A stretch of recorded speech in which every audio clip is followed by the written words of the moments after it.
Saludos, buenas tardes, buenos días a todos los que están conectados. Hemos querido dar unos minutos para que acaben de conectarse compañeros que todavía estaban pidiendo que se demoraban un poco y se estaban conectando, pero ya empezamos la sesión. Creo que hemos empezado con 4 minutos de retraso, pero al menos ha servido para que se conecte más gente.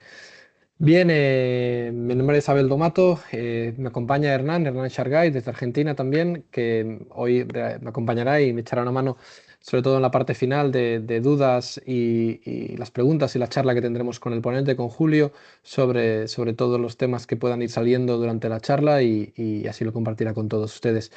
Y después, pues, presentar a Julio Torres, a Julio Torres del CSIC, desde España, de Madrid, del Consejo Superior de Investigaciones Científicas. Es doctor ingeniero de materiales, es máster en seguridad y durabilidad de estructuras de hormigón, es máster en electroquímica y responsable del laboratorio de durabilidad en el Instituto Eduardo Torroja, del CSIC España, y es especialista en patologías, durabilidad y vida útil. Inspector y evaluador de estructuras de más de 15 años de experiencia y miembro de comités internacionales como la RILEM, FIP y otros en España como el H o ARPO, entre otros. Y creo que es importante porque comentar que es socio fundador de Monitoriza, que es una empresa especializada en la ingeniería de corrosión. Por tanto, creo que estamos con mucha suerte de poder contar con Julio a que nos cuente un poco sobre corrosión y sobre mantenimiento, en este caso, en estructuras de hormigón y durabilidad. Podemos hablar todos los términos que queramos, pero bueno, todo lo que pasa dentro de ese maravilloso mundo que es el hormigón armado. Julio, todo tuyo, muchísimas gracias. Pues bueno, muchas gracias a todos, gracias a Abel.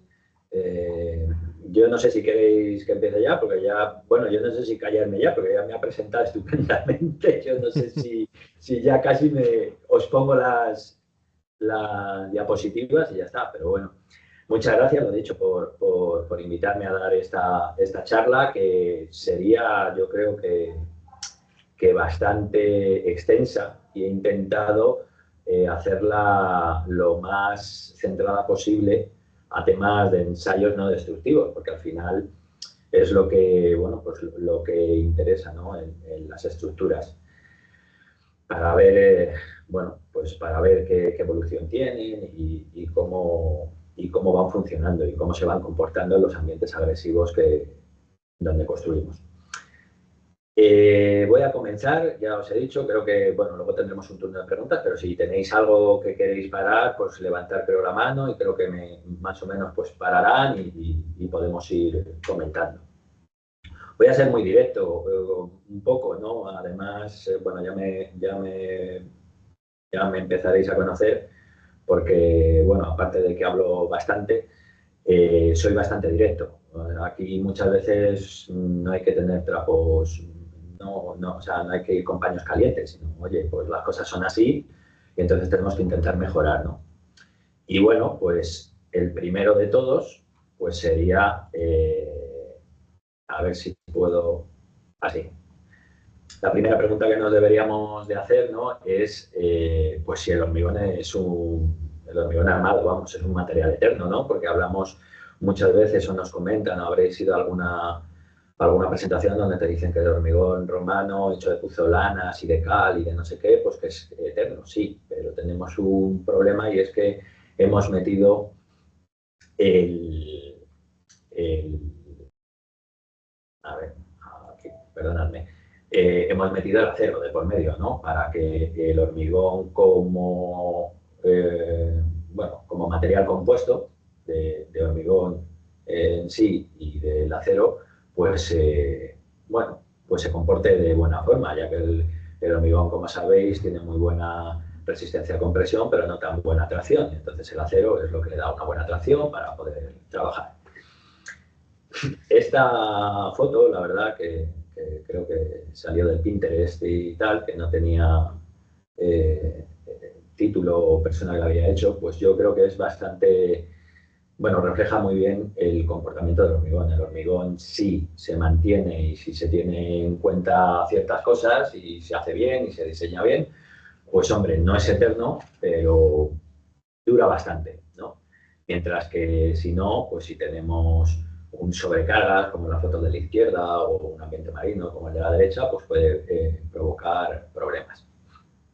Este hormigón, como ya sabéis, por los problemas que puede tener durante su vida útil, que la vida útil comienza casi en la fabricación, eso también lo sabéis, ¿no? Pues puede tener problemas. ¿Qué problemas? Pues se puede haber realizado un proyecto que no es el correcto, para un ambiente no correcto o para unas cargas que no eran las correctas. Los materiales pueden ir mal también, la ejecución, como no, también puede ser un poco, bueno, dejémoslo ahí un poco reguleras. Y luego, durante su uso y mantenimiento, que es al final la vida útil como tal de la estructura, pues es donde tenemos también bastantes problemas, porque no se mantiene todo lo que quisiéramos. Entonces, bueno, pues siempre hay estadísticas, hay alguien matemático que le gusta el hacer las estadísticas y tal. Entonces, pues de ahí vienen esos gráficos que veis ahí, que, bueno, pues que en la etapa donde se producen los errores o los defectos o las patologías, pues son en esas que vemos ahí, ¿no? Y tiene un porcentaje más o menos para poder evaluar dónde hay, pero estaréis conmigo que si un proyecto no se hace bien, no se eligen los materiales idóneos, no se ve en qué ambiente va a estar y la ejecución también en ese ambiente en el que va a estar, pues al final va a tener muchos problemas. Entonces, ahí pone que tanto los materiales como el proyecto tiene un 37, pero hombre, yo le pondría algo más, porque los materiales son los materiales. Si los eliges mal, que es en proyecto, estaría dentro del proyecto. Y bueno, la ejecución también, porque el proyecto debe de tener también unas pautas de ejecución, ¿no? Y de cómo ejecutarlo y cómo fabricarlo. Bien, dentro del deterioro del hormigón, sabéis, pues hay muchos tipos de patologías o daños, ¿no? Hay daños intrínsecos del propio hormigón, como son los asientos plásticos, las retracciones, las contracciones, que todo eso viene de la fabricación, como hemos hablado, o también pueden ser estructurales, pues por problemas de compresión, tracción, torsión, cortante, funcionamiento, todo eso que no se haya tenido en cuenta, o porque tenga una sobrecarga, o un problema, o un accidente, como pueden ser también ya pues los daños causados por acciones extraordinarias, un impacto, un fuego, un asiento del terreno que no se ha tenido en cuenta, un empuje, cualquier cosa, ¿no?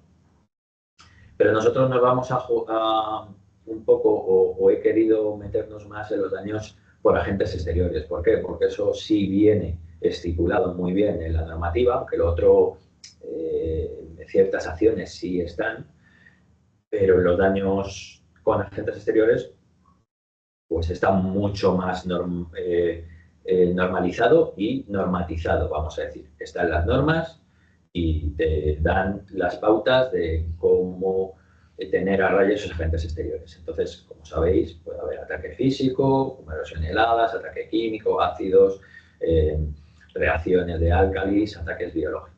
Y luego, como no, la gran corrosión, ¿no?, de las armaduras, que hay que decir, o hay estudios en los que te dicen que el 70% de los daños por agentes exteriores son debidos a agresivos que producen corrosión en las estructuras. Y eso nos da la friolera de pérdidas anuales de 40.000 millones de euros al año. Eso es según el 2007, ¿no?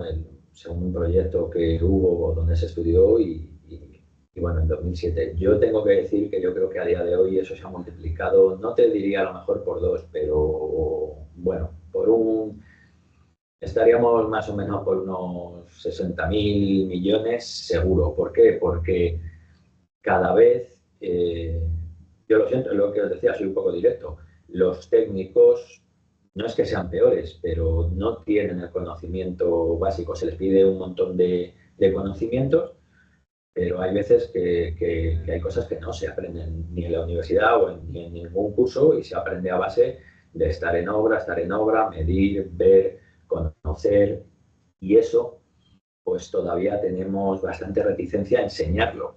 Entonces, todas estas charlas suelen venir muy bien para centrar los problemas que pueda haber en el hormigón o en cualquier otro material, como el acero o como en estructuras mixtas o lo que sea, y puedan ayudar a que no se cometan problemas tanto desde la ejecución como en el proyecto o demás. Bien, pues en España, ¿qué pasa? Pues que en España ahora mismo se pide, que es obligatorio, que se cumpla una vida útil de las estructuras y más de hormigón, que tiene que estar entre los 50 y los 100 años. Bien, ¿qué pasa? Porque hemos dicho que los procesos de corrosión están dando bastantes problemas. Entonces, ¿qué hace? Pues que tenga muchos deterioros y no lleguen a esas vidas útiles. De hecho, se quedan muy por debajo.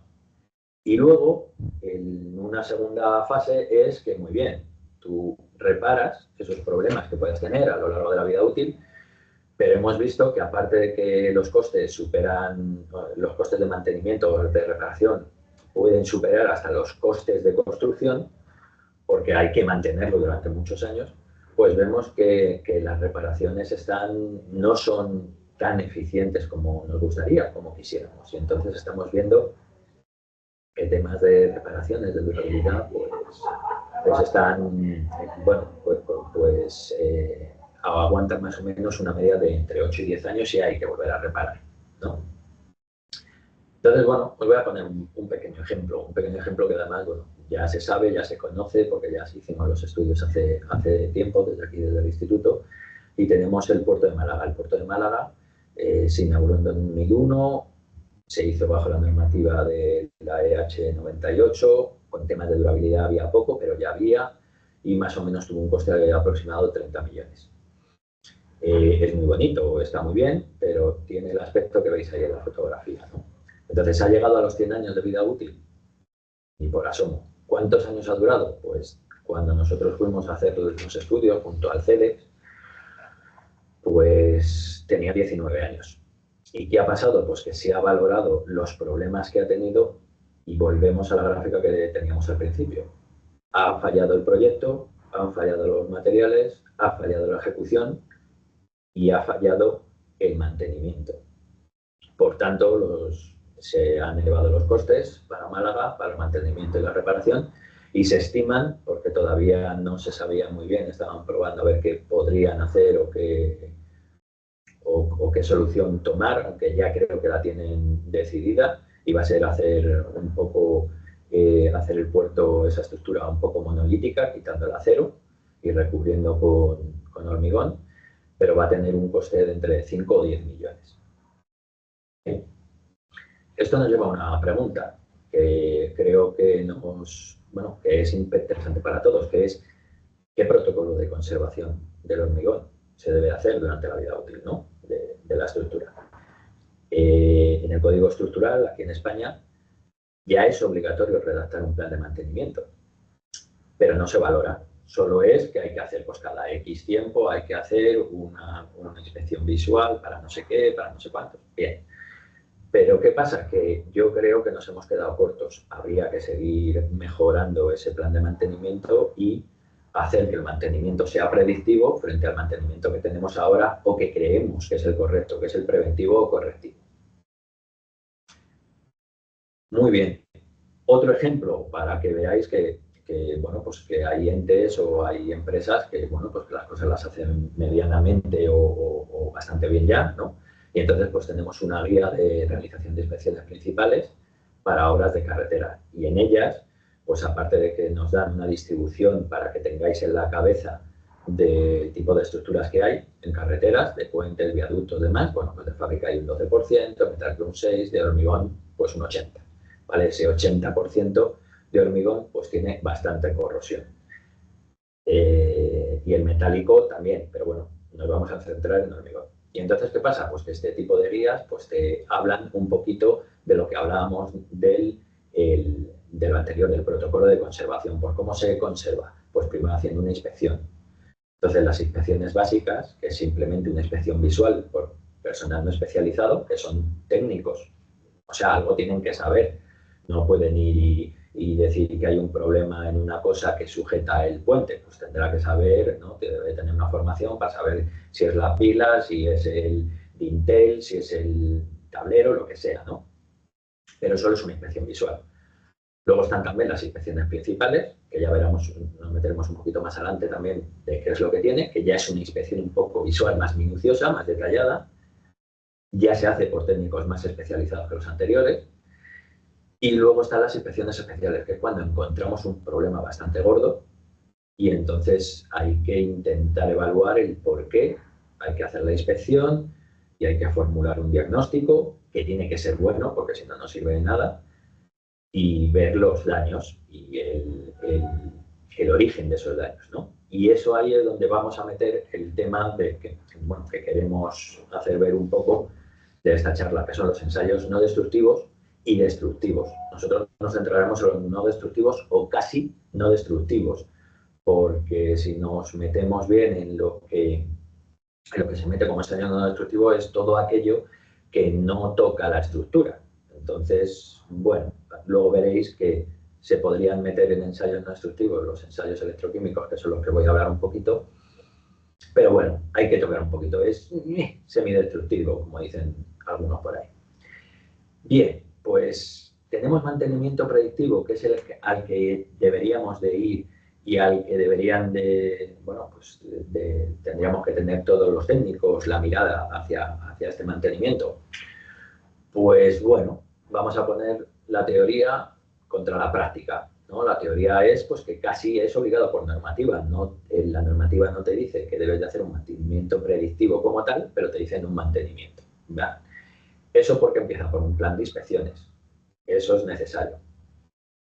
Y un plan de reparaciones, que es lo que se hace ahora, menores, que al final eso es un mantenimiento preventivo. Entonces, lo que hablábamos de un mantenimiento preventivo es casi, bueno, anecdótico, que son pues pinturas, inhibidores hidrófobos o cambios de iluminación, etcétera. Es más económico. Este mantenimiento predictivo debería ser mucho más económico y deberían de ser cambios pequeños o tener bien hechas las pautas desde el principio, bien conocidos, pues cuando pueden salir los problemas, pues el de la corrosión, el de un árido álcali, el de un ataque por sulfatos, el de aguas ácidas, un terreno con problemas de lo que sea, ¿no? Y entonces tenerlo en cuenta y saber cada cuánto tienes que hacer un plan de inspecciones, cada cuánto debes de estar haciendo ese mantenimiento preventivo, etcétera, etcétera. Pero ¿qué pasa? Pues que la práctica es un poco diferente.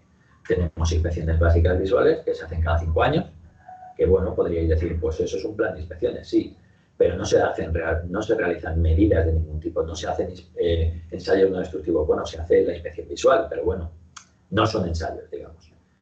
¿Qué pasa? Que hablando de la corrosión, que era en lo que nos íbamos a centrar, ha podido empezar. Y entonces, si ha empezado esa corrosión, puede verse o no verse, ¿vale? Por tanto, no se localizan los puntos críticos, aunque ya sabemos por normativa que nos dan un plan de durabilidad y nos dicen cómo deben de ser las construcciones, bueno, los tipos de elementos, con qué forma, etcétera, etcétera. Pero bueno, no, hay veces que no se puede llevar a cabo o no se hace. Y por tanto, pues no se realiza este mantenimiento predictivo. ¿Y qué hace? Pues que los costes de la estructura se aumentarán en un futuro, pero en un principio no se hace pues porque como es nuevo la estructura, pues no se ven problemas y no se hace. Bien, ¿qué es lo que tenemos? Pues el mantenimiento correctivo, lo mismo, teoría versus la práctica, ¿no? Pues al final teóricamente es obligado por necesidad. ¿Por qué? Porque se va deteriorando y se debe de reparar. Se debe hacer inspecciones y una evaluación. Y ya pues reparaciones mayores que no es muy económico. Pero ¿qué es lo que pasa? Que este mantenimiento correctivo puede ser, digamos, en una etapa inicial donde ya sabes que tienes un problema gordo y que el coste puede ser no muy bajo, pero tampoco muy alto. Y entonces en la práctica, ¿qué hay? Pues estas inspecciones especiales que lo hablábamos antes, que ya es cuando un técnico ve algo tan gordo que se necesita parar, evaluar, inspeccionar y hacer un montón de medidas, un montón de ensayos, que es donde nos vamos a meter. ¿Qué pasa? Que estos ensayos que voy a comentar yo, que son los electroquímicos, de potencial de corrosión, de velocidad, de resistividad, todo esto, concentración de cloruro, carbonatación, pérdida de sección, pruebas mecánicas, mapeo de fisuración, etcétera, etcétera. Todo esto son ensayos que se podrían llevar a cabo en un plan de mantenimiento predictivo desde el principio, ¿vale? Pero no se hace por eso, porque no hay dinero, no se quiere gastar en eso, porque como no hay problemas al inicio, pues no se hace. Entonces tendríamos este tipo de inspecciones y al final es la práctica. Cuando ya se llega a una inspección especial, es que tenemos un problema muy gordo y ya tenemos que empezar a reparar. Entonces, ensayos que se pueden hacer, tanto destructivos como no destructivos, pues los que os pongo aquí. Seguramente me habré dejado alguno. Desde aquí, desde el instituto, hacemos más o menos todos estos y ya te digo, alguno que se me habrá ido porque, por ejemplo, no está, pues ahora mismo estoy viendo que no hay una inspección visual con drones como se lleva ahora o alguna cosa así, ¿no? Pero bueno, estamos a lo que estamos, que son ensayos destructivos, todo lo que sepáis que hay que sacar un testigo o una muestra y te tengas que llevar o probar allí una prueba de carga, etcétera, etcétera. Bien, que son destructivos y los no destructivos que son los que tenéis a la derecha. Son destructivos o semidestructivos. ¿Por qué? Pues porque, por ejemplo, un pull-off, pues si arrancar la superficie al final es destructivo, aunque sea muy poquito y se pueda reparar. Por ejemplo, los electroquímicos que estábamos hablando, necesitas una conexión con el acero de refuerzo. Por tanto, también necesitas una conexión y entonces tienes que hacer un taladro y por tanto también sería algo destructivo, ¿no? Pero más o menos tenéis aquí resumidos los tipos de ensayos no destructivos que se pueden hacer. Cuando hablamos de corrosión, y pues lo que más nos vamos a meter en temas no destructivos, ensayos no destructivos, ¿no? ¿Y qué hacen? Pues se evalúan al final la capacidad de resistir las agresiones ambientales o ver cómo está evolucionando en el tiempo. Y así pues ver o tomar unas determinaciones o unas soluciones para mejorar su comportamiento, para predecirlo o para prolongar su vida útil en el tiempo. Bien, ¿cuáles son los más usados o cuáles son los que, bueno, los que la verdad que nos gustan hacer desde aquí, ¿no? Los que nos piden, pues los ultrasonidos, que ya sabéis que, bueno, pues pueden dar en sus formas, ya sea Phase Array o pulso eco o como queráis llamarlos, o el que uséis, ¿no? Pues tenemos pues para ver calidad del hormigón, ya no solo de recubrimiento, sino del grosor del hormigón, ¿no? Del bulk del hormigón, también posibles deterioros, porque se pueden ver temas de bajadas de ultrasonidos con reacciones ácido-álcalido-sulfáticas que afectan a la matriz o del hormigón y entonces se ven reflejados ahí en la medida del ultrasonido. También hacemos determinación de recubrimientos y de tamaño de barras, ver cómo se puede ver. El georradar es mucho mejor porque hasta allá se puede ver un poco, se puede intuir si ha habido corrosión y bueno, con unos cálculos así tiene que ser muy bueno para saber cuánto ha perdido, pero bueno, se pueden determinar recubrimientos que son muy necesarios para hacerlo con un recálculo, para ver por qué ha pasado una carbonatación o por qué ha pasado otro tipo de cosas o la entrada de cualquier cosa, de cloruros, por ejemplo, y de tamaño de barras. También la inspección visual, esa se hace siempre, de mapas de fisuración, de humedades, de fluorescencia, de pérdida de espesores, de cualquier cosa que os podáis imaginar, ¿no? La vista es el ensayo no destructivo mejor usado y es el que luego te va a centrar el que puedas realizar otro tipo de ensayos y sepas dónde hacerlos y por qué hacerlos ahí, y es porque ya te van dando pistas, ¿no? También análisis de aguas, aunque esto, de aguas y terreno, que esto, aunque no es propio del elemento o de la estructura, nos da muchísima información, porque hay veces que pues, un agua de escorrentía que pasa por no sé dónde, de tal, de cual, que viene de una fábrica, de tal, pues puede ser que sea un agua ácida, que esté afectando a la, pues no sé, pues al elemento, a la viga, a la zapata, a lo que sea, porque le dé. Y el terreno, por supuesto, pues puede tener elementos que pueden ayudarte, pues que sean ricos en álcalis, pueden ser ricos en sulfatos también y puede tener un problema, o sea, muchas cosas, ¿no? Y luego los electroquímicos, que es lo que, lo dicho, es lo que nos gusta aquí en el Torroja y es lo que más hacemos, que son, tenemos que diferenciar entre cualitativos y cuantitativos. Los cualitativos son el potencial de corrosión, que lo conoceréis sobre todo de oídas, o potencial de circuito abierto. Bueno, hay varias formas de llamarlo. La resistividad, que al final es en el hormigón. En el hormigón, mientras que el potencial de corrosión es el del acero. Y luego tenemos una intensidad de corrosión que es cuantitativo, que eso ya te da una velocidad de corrosión. Cuantificas el daño, cuantificas la pérdida del acero, que es muy importante para saber cómo se ha comportado tu estructura en el tiempo, cuánta área ha perdido y, por tanto, si necesitas tener un refuerzo o necesitas cualquier otro tipo de arreglo.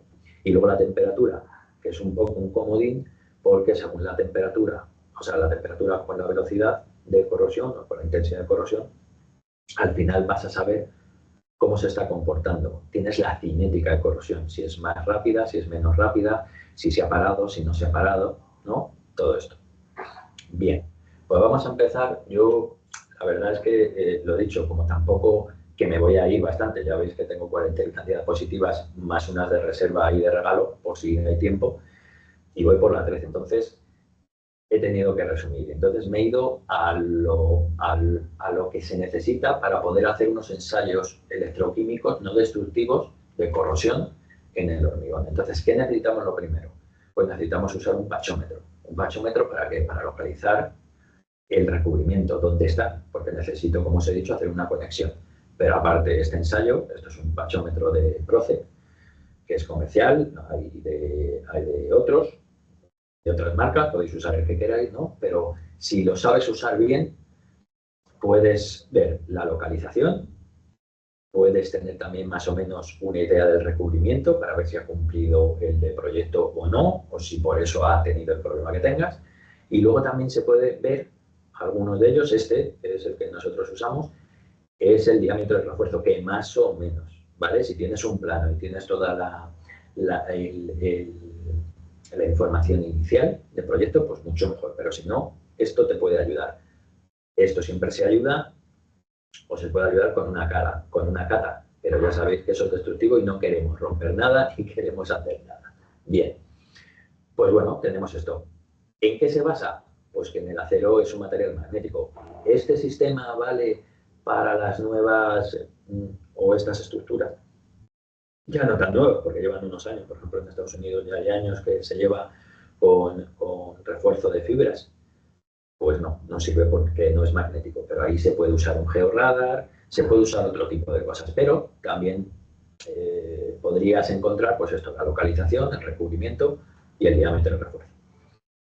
¿Cómo funciona? Pues normalmente se hace una malla en la estructura. ¿Y qué necesitas? Porque la superficie debe ser continua y lisa para poder pasar bien.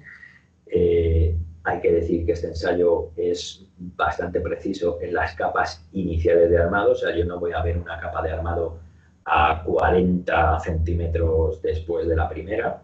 Muy difícil de ver. La alta densidad en nudos, en dinteles, en apoyos a media madera pueden dar problemas. Por tanto, cuidado porque, bueno, no funciona también en todos los sitios. Pero lo bueno que tiene es que es independiente del estado del hormigón. Ya puede ser un hormigón muy poroso, muy mal ejecutado, muy mal, que siempre te va a dar pues ese recubrimiento o ese diámetro.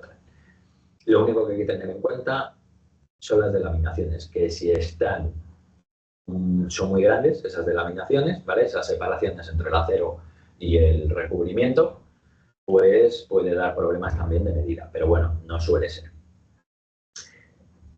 Bien, porque, como os comentaba, ¿por qué os hablo de este ensayo? Pues porque es la base para realizar otros ensayos posteriores, ¿no? Te ayudan a localizar el refuerzo para un cálculo aproximado de recubrimiento, te delimita o puedes delimitar la zona donde sacar un testigo sin acero, te puede también localizar la zona mejor para que la resistividad funcione, porque sabéis que la resistividad del hormigón tiene una variación con el acero de refuerzo, sobre todo si son barras de gran dimensión, ¿no? En una estructura civil, en un puente, ¿no? Con barras del 25, del 30, bueno, pues esas te pueden variar la resistividad y también la distancia a la superficie. También te localiza las medidas de potencial, de velocidad, etcétera, etcétera. Delimita zonas para el uso de acelerómetro, evidentemente, o para medidas de ultrasonidos, para no tener las barras. Aunque, bueno, los ultrasonidos lo mismo. Si no son barras muy grandes, si coges una entre medias de la medida, tampoco pasaría nada. Y luego también lo que te ayudan es a estimar el diámetro de refuerzo aproximado que necesitas para la velocidad, para el cálculo de la velocidad de corrosión.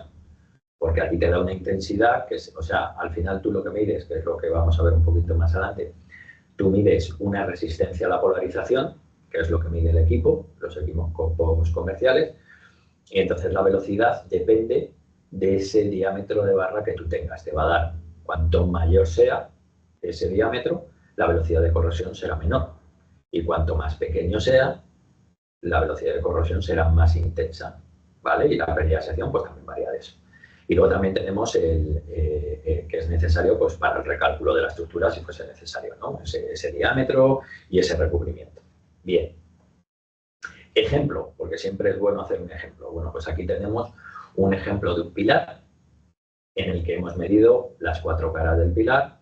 Es rectangular, da igual las dimensiones, si es de 30 por 40, de 40 por 40 o de 50 por 1400, da lo mismo, pero tú mides el recubrimiento y tú ves que esa estructura está en un ambiente, en un XT1, que es de carbonatación normal, y entonces tú ves que hay una pérdida o ves que hay un recubrimiento que no cumple en una de las caras. Pues ¿a qué puede ser debido? Pues eso ya, si no puedes hacer una cata y verlo, pues seguramente será seguramente por una falta de separadores, ¿no? Que te da esa diferencia de recubrimiento. También puede ser porque a la hora de hormigonar el encofrado de la parte superior haya forzado un poco a las barras a un lateral o lo que sea, bueno, o que hayan grifado para el comienzo de otro pilar y entonces se meta a capón el sistema de encofrado, bueno, muchas cosas, pero bueno, ves que te puede dar falta de separadores. ¿Qué pasa con estas diferencias de recubrimiento? Pues que si veis la cara A, la cara B y la cara D, pues más o menos cumplen. Entonces, la carbonatación va a funcionar, no es que vaya a funcionar bien, te va a entrar, pero como tiene el recubrimiento que te pediría o te exige el proyecto, pues bueno, lo tendrás así. Pero ¿qué pasa si lo tienes menor? Pues que como tienes que estar del lado de la seguridad, deberías usar esa cara C para poder hacer todos los cálculos. Esa sería la zona que en el peor estado. Entonces, si hacemos una cata de carbonatación, ¿no? y unas pruebas de fenolftaleína, de carbonatación, pues podemos ver que un recubrimiento de 21,1, que es la barrita azul, pues te va a dar al final unos años, un tiempo de iniciación para la vida útil de 41 años. Pero si lo tienes de 18, que es la rosita o la de color carne, pasa 30 años. Y si lo tienes de 17, que es la verde, veis que la diferencia en milímetros no es muy grande, pues sí tiene una variación muy grande en ese tiempo de iniciación. Por tanto, la vida útil se va a cortar.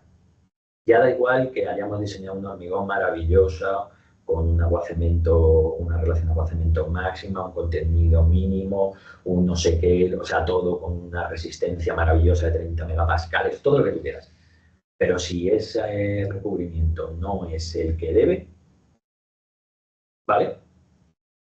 Vas a tener un problema en la vida útil, en ese tiempo de iniciación. Luego ya el tiempo de propagación es según esté, si ya es un XT1, un XT2, un XT3, un XT4, las velocidades de corrosión pueden aumentar durante un año, durante no un año, solo en meses de invierno, etcétera, etcétera. Eso ya va a variar, esa parte de la gráfica que tenéis ahí, no sé si se verá la flechita, bueno, pues esta segunda parte que es el tiempo de propagación, pues depende de todas esas cosas, pero el tiempo de iniciación se ha cortado y entonces hay que tenerlo en cuenta. Entonces, este ensayo puede dar mucha información con poquita cosa.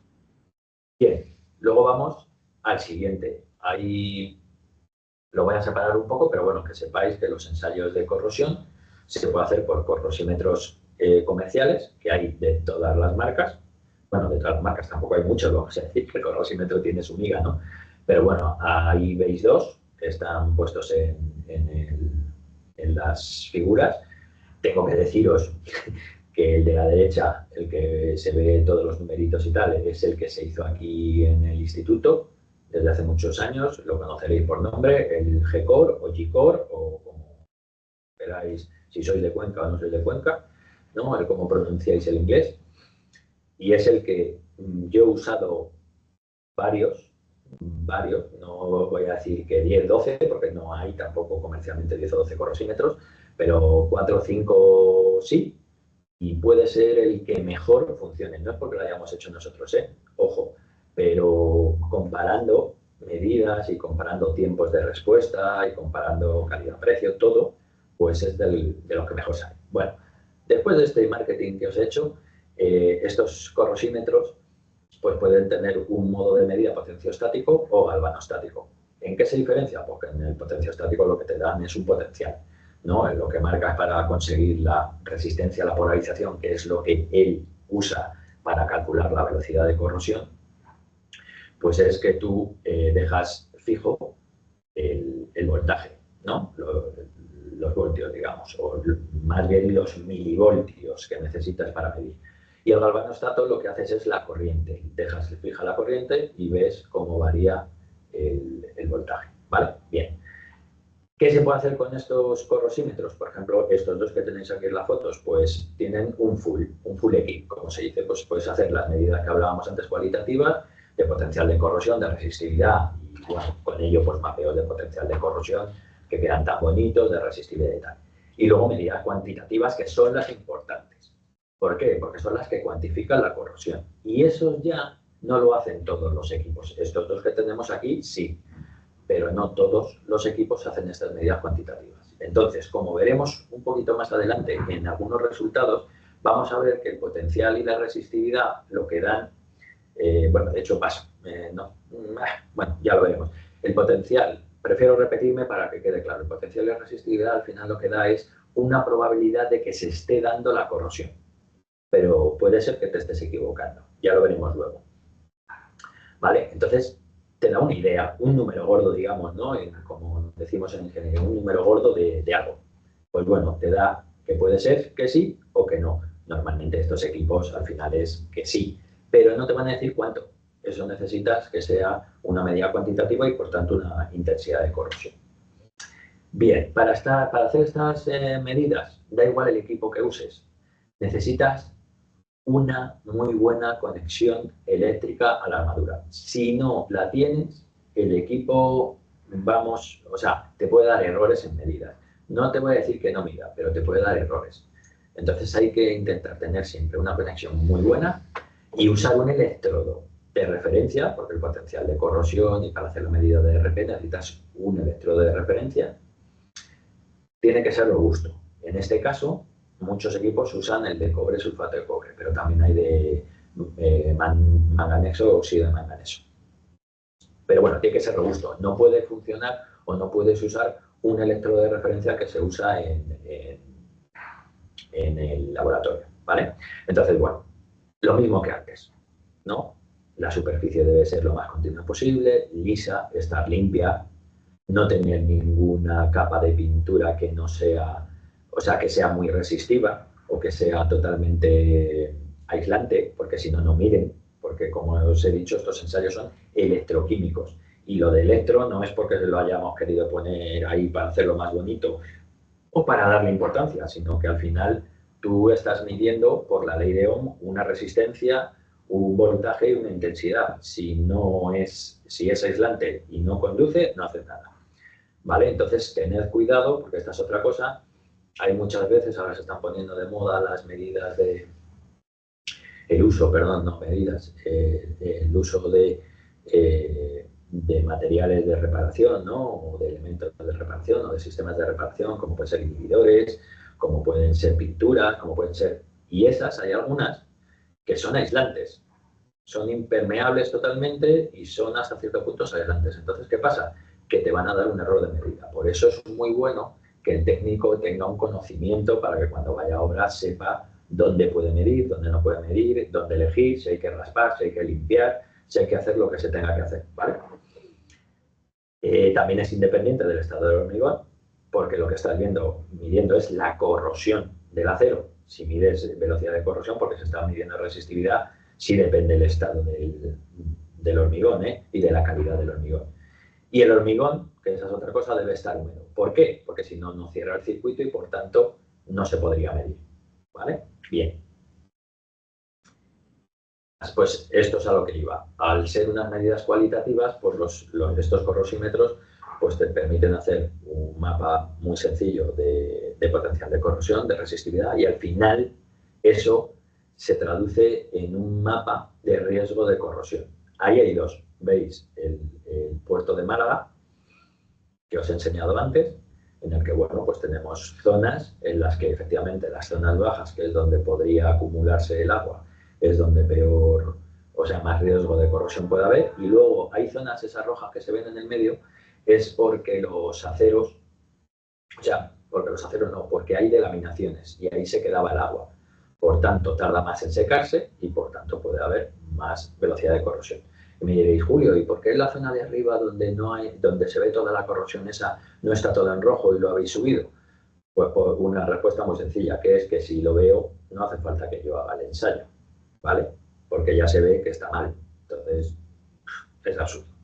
Bien, y luego tenemos el de la derecha. A la medida de la derecha, pues hemos visto cuáles son las zonas peores de esas viguetas que están marcadas ahí en la fotografía, y el mapa de abajo es donde se centra esa probabilidad de corrosión. La roja es donde hay, que es justamente donde hay una fisura que viene de esto es un parking, donde viene en la parte de arriba hay un jardín y es por donde entra el agua. Hay humedad y por tanto se va a centrar. ¿Qué pasa si en una bigota de estas pretensadas, perdón, no presentadas, ya os las presento, yo se llaman son biguetas pretensadas. ¿Qué pasa? Que está ahí concentrado. Y si está ahí concentrado, ¿qué vas a tener? El problema ahí es que si empieza la corrosión, va a fallar, pues seguramente ahí está más o menos a compresión. Pero si el acero no ayuda, pues romperá por ahí y tendrás un problema. Entonces, bueno, te sirve para estas cosas. Estos ensayos, tanto el de resistividad como el de potencial de corrosión, vienen en normativa. Entonces son las normas que os pongo ahí. Para poder medir bien el potencial de corrosión, hay que saber cómo debes de hacer esa conexión que se ve ahí a la derecha. Porque esa V, que es el voltímetro o el amperímetro, como lo llaméis, cada sitio tiene su nombre, ¿no? Es el que mide el potencial de corrosión, o sea, los milivoltios. Entonces, cuando está corroyéndose, esos milivoltios normalmente son negativos y que tiene que estar en esos límites que hay aquí, entre menos 274 y mayores a menos 424. Cuanto más negativo, más grande el número negativo, es que hay más probabilidad de corrosión. ¿Vale? Bien, pero esa conexión debe de hacerse buena, porque si no lo conectas bien al voltímetro o bueno, eso es verdad que en los corrosímetros comerciales no te pasa, pero bueno, si vais a medir, que se puede hacer esa medida con un voltímetro para ver el potencial de corrosión, tenéis que ver si la conexión la estáis haciendo bien, porque si no te va a dar positivo. Y no es lo mismo tener un acero a menos 424 que a más 424, cambia la polaridad. Y puede llevarte a un lío muy gordo. Esto os lo digo que diréis, ¿es de perogrullo? Sí, pues de perogrullo, pero hemos visto en muchos sitios en los que estas conexiones no se hacen como se deben y cosas que en informes salen que están totalmente sin peligro de corrosión, verdaderamente están en un peligro muy alto de corrosión, ¿vale? Y luego la norma de resistividad, que veis ahí, pues los valores en los que puede haber corrosión o no, os los dejo ahí, tampoco vamos a comentarlos mucho, pues lo mismo con el equipo. Este equipo que veis ahí es un 4 puntas, que lo veremos ahora, que es diferente al corrosímetro que hemos visto, que hace todo ese tipo de ensayos o de valores. ¿Qué medidas vamos a ver? Pues estas que veis aquí. Esto es un ejemplo, esto es en una piscina que se ha ido a medir y se han medido un montón de pilares, de partes de losa, vigas, etcétera, etcétera. Entonces, pues veis que van subiendo, bajando los valores según sea la piscina grande, la pequeña o elementos fuera de la piscina donde están las duchas o demás. Entonces veis que van subiendo y bajando. ¿Qué pasa? Pues que la resistividad, todo lo que esté por debajo o esté, según la tabla anterior, entre 20 y 40, tiene una probabilidad de corrosión muy alta. Entre 40 y 80 o tal, que yo no me lo sé, tengo que mirarlo, pues tienes una probabilidad moderada ya. Bueno, más o menos se puede ver. El potencial de corrosión, que es el de abajo, frente al de cobre, sulfato de cobre, que es el que decíamos que es robusto, pues pasa lo mismo, son las mismas medidas en los mismos sitios. Entonces, como podéis comprobar, en los sitios en los que tiene una resistividad menor a 100, que al final es como un poco el margen, que es el SIMLS para temas de probabilidad de corrosión, pues vemos que el potencial de corrosión ha subido. Y en los que se han quedado mucho más bajitos, pues son los que la resistividad era mucho más alta. Por tanto, se complementan, pero no te dicen cuánto se está corroyendo. Entonces, esta es la única idea que puedes sacar. Puedes hacer zonificación de zonas peores o mejores y luego ya tendrás que ir con la medida de velocidad de corrosión para ver y cuantificar qué es lo que le está pasando. Bien, el resistivímetro que os he dicho, hay, aparte del corrosímetro, hay un resistivímetro portátil, que los hay de todas las marcas. Ese de la foto pues también no tengo nada con Procec, pero es uno de los que usamos aquí también. Y entonces es un equipo de 4 puntas que se puede usar. Os lo he puesto a modo de ejemplo, porque si es verdad que la metodología que usa es la de 4 puntas, que es el que se usa en terrenos para ver la conductividad de terrenos, el corrosímetro normalmente suele ser el método del disco, que es mucho más pequeño, ¿vale? Pero bueno, al final miden lo mismo y deberían de medir igual, por lo menos en el mismo rango de valores, ¿vale? De órdenes de magnitud. Entonces, bueno, pues ahí os pongo que es mejor medir entre barras, sin cogerlas, porque si no puede tener problemas, y si no puedes asegurar que vaya a estar entre barras, pues la barra que vayas a coger debe de estar bueno, debe estar equidistante entre dos electrodos y los dos electrodos. Este también se rige por la misma norma anterior y tiene el mismo problema que tenía el corrosímetro. Necesita una superficie lo más continua posible, lisa, limpia, sin recubrimiento que no puede ser aislante, etcétera, etcétera, ¿vale? Esto lo tenéis aquí, como luego creo que os van a pasar la presentación, pues la tendréis por ahí para lo que necesitéis. Bien, y volvemos, o pasamos, mejor no volvemos, pasamos a las medidas electroquímicas de corrosión, que se necesita un contacto, como he dicho, con la armadura, y entonces lo que vamos a calcular o vamos a poder medir corrosión es lo que esté debajo del sensor que se use. Todo lo que esté fuera de ese sensor no se mide. Por tanto, si hay un inspector, pues debe de ver las zonas donde las ha más o menos hecho una localización de zonas malas. Con el potencial y la resistividad, pues ahí es donde se mide. Entonces, lo mismo. Si es una zona muy grande en la que está habiendo corrosión, pues con que mire encima de una me vale. Lo que no vale, o sea, pues tú puedes medir todas consecutivas las que tú quieras, pero vas a ver que esos mapas de velocidad de corrosión que también se pueden hacer, pues van a salir en rojo. Entonces no tiene sentido. Entonces hay que saber, porque si no podrías estar eternamente midiendo una estructura, ¿vale? ¿Y qué es lo que da? Pues la medida te da microamperios por centímetro cuadrado, que es densidad de corriente.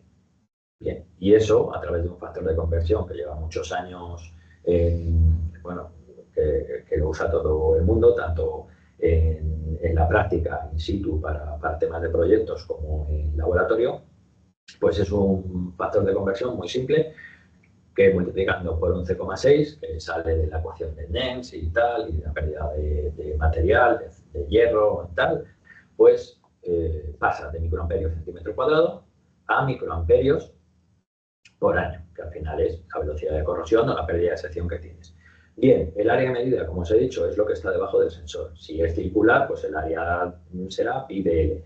Si es rectangular, pues será lo que sea, la distancia que tenga o la geometría que tenga, ¿vale? ¿Y qué más? ¿Es fácil? Pues no es muy fácil, ¿vale? ¿Por qué? Porque aquí ya, como hemos hablado, depende si el acero de conexión tiene buena conexión, o sea, está libre de óxidos, si no está libre, si está a la intemperie, si no está a la intemperie, o sea, de muchas cosas, si está húmedo, si no está húmedo, entonces hay que saber. ¿De esto hay normativa para medidas in situ? ¿Ensayo no destructivo en estructura? No, pero se usa la UNE 112.072, que es lo mismo en el laboratorio llevado a las estructuras, que son en lo que se basan los equipos de corrosión que os he puesto antes. Entonces, como veis, he puesto ahí una tablita, la verdad, de resumen muy buena, que es que según la velocidad de corrosión entre 0,1 y 1, que va de menos a más, pues tienes una pérdida de velocidad, o sea, tienes una velocidad de corrosión con una pérdida de lo que veis ahí. Como veis, de ahí sale el factor de 11,6 anterior. ¿Qué vamos a ver? Pues lo mismo que antes veíamos en el ejemplo de la piscina, pues vas a ver que en piscina, que hay cloruros, pues las velocidades de corrosión, como veis, son altas, bastante altas. Entonces, si esto lo pusiéramos o lo comparásemos con las anteriores, que no sé si lo he hecho, no. Julio, disculpa. Sí. Hay una consulta. ¿Te puedo interrumpir y abrimos el micrófono? Por supuesto. Sí, sí. Bien, bien. Bien. Bueno, a ver si... Marta, ¿puedes abrir el micrófono? Ah, acá lo tengo. A ver. Facundo, te abrió el micrófono. Tienes que desmutearte. ¿Me escuchas, Facundo? Hernán, ahora sí, ¿ustedes me Ahora sí. escuchan? Sí, perfecto. Sí. Adelante. Sí, sí. Bien. Hola Julio, un placer. Gracias por el seminario. Cuéntame. La consulta es, que se suele presentar en campo, ¿cuál es la distancia máxima que recomendás en la medición de potencial de corrosión? La distancia máxima a la que tengo hecha la conexión eléctrica. Es decir, hago la conexión eléctrica, empiezo la medición. ¿Cuánto es la distancia máxima que recomendás alejarme de esa conexión para seguir confiando en las lecturas que tengo? Pues mira, creo que voy a ser, o sea, me vas a entender porque es muy buena pregunta y nos la hacen muchas veces cuando damos cursos de esto. Y depende, a ver, tú estás midiendo milivoltios.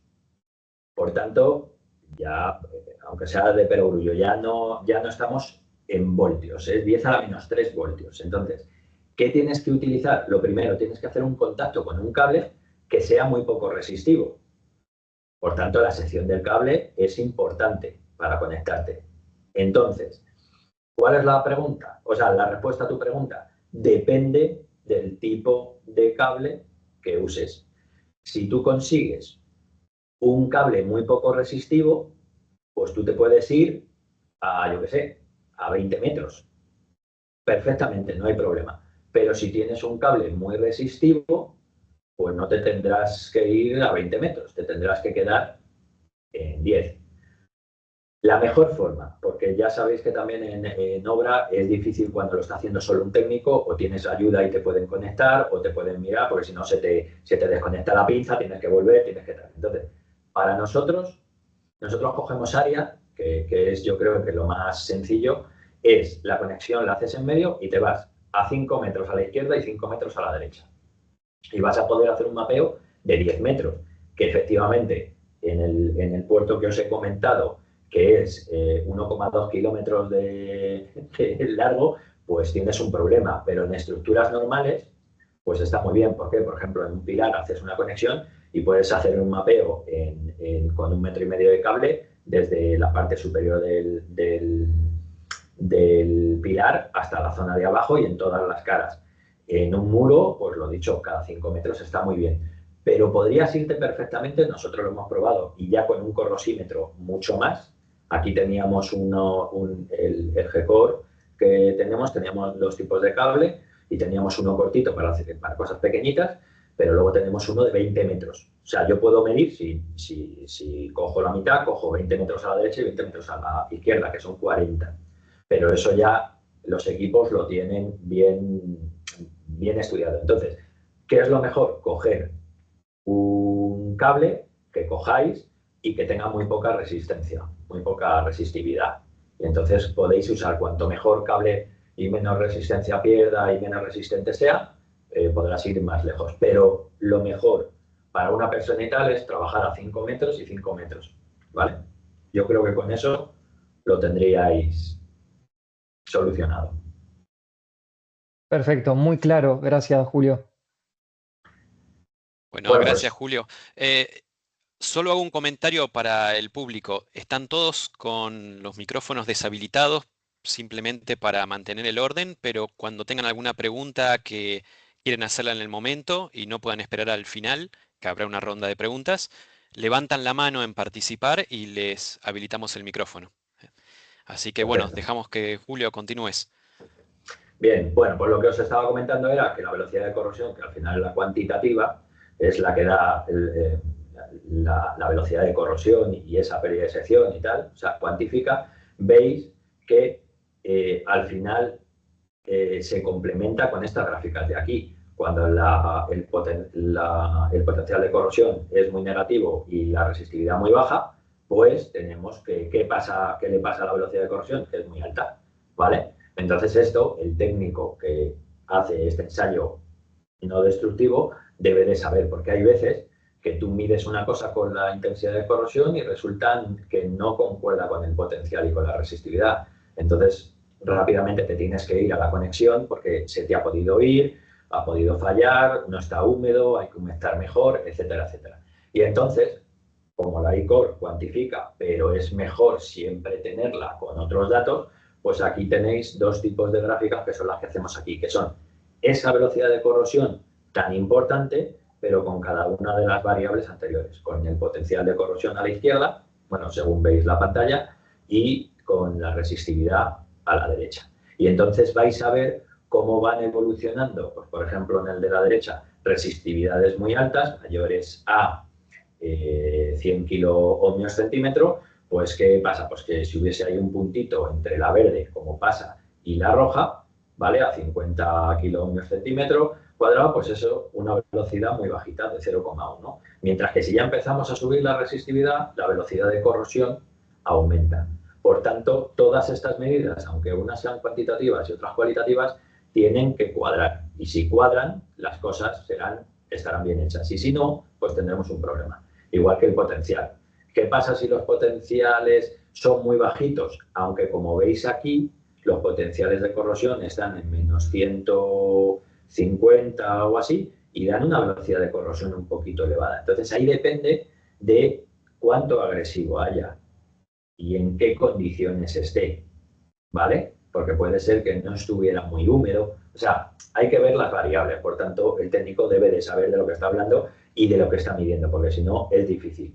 Esto, como me decía una persona, bueno, de una ingeniera, me decía, es que esto es cosa de magia. Y decía, hombre, magia tampoco, no me invento las cosas, no hago ilusionismo para que tú te creas las medidas que yo hago, pero sí, parece magia, ¿vale? Entonces, ¿cuál es el problema que tiene un técnico cuando va a medir a una estructura? Pues como hemos hablado, que el mantenimiento predictivo es caro porque debes de hacer medidas a lo largo del tiempo, etcétera, etcétera. Tienes que mandar a un técnico que tiene que tener unos elementos auxiliares para subirse. Ya no digo escaleras, que aquí la mitad están prohibidas, pero bueno, pues como lo llamamos aquí, un pío, una plataforma para medir, un arnés, lo que sea. Hay que cortar carreteras, si estás en carreteras, en un viaducto, etcétera, etcétera. ¿Qué pasa? Que es muy caro, y es muy caro. Y encima el problema que te da estas medidas puntuales que hace un técnico con estos ensayos que os he comentado, es que tenemos eso que pasa ahí, ¿vale? De la velocidad de corrosión. ¿Qué es lo que pasa en días puntuales? Imaginaros en esa gráfica que hay que solo mido en junio del 2023 y vuelvo a medir en junio del 2024. ¿Qué pasa? Que todo lo que hay en medio de todo eso, que son medidas también, pues esas no las he tenido en cuenta. Entonces, si tengo que hacer el cálculo de pérdida de sección, que es la gráfica que hay a la derecha, pues vamos a cometer un error, porque no es lo mismo, que ya lo sabréis, que no sé, estoy yo aquí, no sé, enseñando la pólvora ni descubriendo nada, ¿no? Si tú tienes más medidas, cuantas más medidas, más datos, y cuantos más datos te puedes acercar más a la pérdida de sección que tenga la estructura. Entonces hay que tener claro que es una foto del estado. Ejemplo, pues esto que tenéis aquí, esta gráfica que tenéis aquí a la derecha de pérdida de sección, que es de micras, que es muy poquito, tenéis en un año ha perdido 1,7 micras, que no es mucho. ¿Qué pasa? O 1 con lo que sea, 1,8. Pues ¿qué pasa? Pues que la pérdida estimada, si solo vas unos días puntuales al año, pues es de 1,30, mientras que al final, si puedes medir esa corrosión en continuo, pues vas a tener una pérdida de 1,95. Entonces está haciendo, o sea, teniendo un error de un 50% o un 20 o un 60 o un 30 que no has tenido en cuenta. Por tanto, cuidado, ¿vale? Si no hay nada, mejor la puntual, eso es evidente. Mejor que no hacer nada es tener una medida. Esto es como cuando vas al médico. Es mejor tener una analítica cada 5 años que no tener ninguna, ¿vale? Pues esto es lo mismo. Y bien, pues esta diapositiva es lo que os he comentado antes, los costes elevados, el error de la estimación y tal. Pero claro, ¿qué es lo que pasa? Porque una estructura está en un ambiente que puede haber lluvias, nevadas, variaciones de temperatura, zonas de insolación y zonas de no insolación, concentración de agresivos en invierno por temas de sales fundentes, entrada de agua que no provenga del clima, porque tengas a lo mejor un acuífero al lado, me estoy pasando, pero bueno, o tengas un río, o tengas lo que sea, corrientes erráticas que pueden pasar en la estructura, muchas cosas. Si lo han reparado, qué sistema de protección, si se puso el buen sistema de protección, ¿vale? Y la reparación, pues todo eso te va a variar esas medidas. Entonces, cuidado. ¿Cuál es la solución? Pues a esto ya es lo que entro en la segunda parte, o una pequeña parte que voy a intentar haceros ver las bondades que tiene la monitorización, que es esas medidas en continuo. O sea, son los mismos ensayos, lo deberían de hacer los mismos técnicos, o más o menos haberlo estudiado o haberlo propuesto el mismo técnico, o sea que deben de estar ahí, pero se van a poder hacer en continuo. ¿Y qué es mejor? Pues hacerlo con sensores, evidentemente. Pues ahí os lo pongo, ¿vale? Ya lo he resumido antes, ya os he dicho. Pues como un coche. ¿Qué es mejor? Pues que tengas 7.000 sensores, aunque luego muchas veces los apagamos, ¿no? Todos tendréis coche que tiene asistencia en carretera, lo quitas porque te molesta, porque en cuanto te doblas suena. El no sé qué de lluvia, no sé qué, que en cuanto cae una gota o cae no sé qué, se ponen en marcha y también lo desactivas. Bueno, pues siempre hay la posibilidad de tenerlo y que tú quieras quitarlo o no. Claro, no es lo mismo un coche que una estructura, ¿vale? Evidentemente. Entonces, pues la monitorización resuelve esos problemas. ¿Qué es lo que le pasa en el ambiente durante la evolución del año? Que ha podido pasar de todo, un ciclón, un tornado, yo qué sé, una tormenta tropical, o aquí la dana, o aquí cualquier cosa, ¿no? Bien. ¿Qué hace esta monitorización o qué debe de hacer? Pues yo os voy a decir, lo dicho, os ha dicho Abel, que bueno, pues nosotros hemos formado una empresa y tal, pero yo lo voy a hablar sin hablar de la empresa. Yo quiero que tengáis en cuenta las cosas que deberíais de pedir si en algún momento necesitáis una monitorización. ¿Para qué? Para que sea lo más completo y os pueda dar la mayor información, porque cuanta más información y más datos, pues mucho mejor. Entonces, ¿qué vamos a empezar? Pues por ver la estructura. Ahí veis a la izquierda, no es lo mismo una estructura que pase por el mar que una estructura de un ciclo combinado, que es una eléctrica que tenéis ahí, o una carretera o un edificio. Por tanto, tienes que saber qué instrumentación vas a poner, si la quieres y qué quieres medir, si necesitas medir velocidad de corrosión o no, y solo necesitas saber resistividad, porque estás probando si el recubrimiento de la pintura que te han vendido anticarbonatación funciona bien. Pues bueno, pues puedes elegir. Entonces, necesitas saber esa instrumentación, cómo colocarla, en qué zonas, en qué sitios, lo veremos en una diapositiva más tarde. Luego la adquisición de datos. Necesitas que la empresa pues tenga un almacenamiento local que no lo pierda, que pueda darte los datos en crudo si tú los quieras, o los datos procesados. Esa transmisión de datos sea en tiempo real. Lo que no vale es que la empresa le lleguen, ella los toque, le ponga su factor, porque por aquí en España hay algunos que hacen eso, ¿no? Que tú le das los datos, él lo cuenta, él lo mira, él lo pone y al final te da un dato que no sabe de dónde sale. Pues necesitas una empresa en la que los datos, tanto en crudo, procesados o no, luego tengan coherencia unos con otros, ¿vale? Entonces, esa transmisión de datos en tiempo real y el análisis de datos también se puede hacer. Que se almacene, se definan los umbrales con el cliente, qué tipo de gráficas quieres, qué análisis de datos, qué alertas quieres. Lo que veis ahí, aunque no quiera hablar de mi empresa, pues es lo que sale de lo que hacemos nosotros, ¿no? Hay unos semaforitos donde te dan y tienes cada 2 horas, tienes una aplicación que no solo lo hacemos nosotros, lo hacen más gente, más empresas, te dan a tiempo real eso. ¿Para qué? Pues para que sirva de algo, porque si me dan unos datos de marzo en octubre, pues no me vale para nada, ¿vale? Entonces, bueno, una aplicación que hay algunas que tienen, otras no, pero bueno, te puede llegar con alarmas, a un correo, a una plataforma de datos, lo que tú quieras. Y luego lo importante es que esa misma empresa, que en teoría debe de saber de corrosión y de todas estas medidas, se reúna con el cliente y le diga, oye, esto tiene una evolución X. ¿Qué recomendaciones te damos nosotros? Esta. Y tomes las decisiones. ¿Para qué? Pues para que sepas en todo momento cuál es el origen de un problema que te salva. ¿Por qué? Porque en base de esa evaluación y de ese diagnóstico vas a poder hacer la mejor reparación o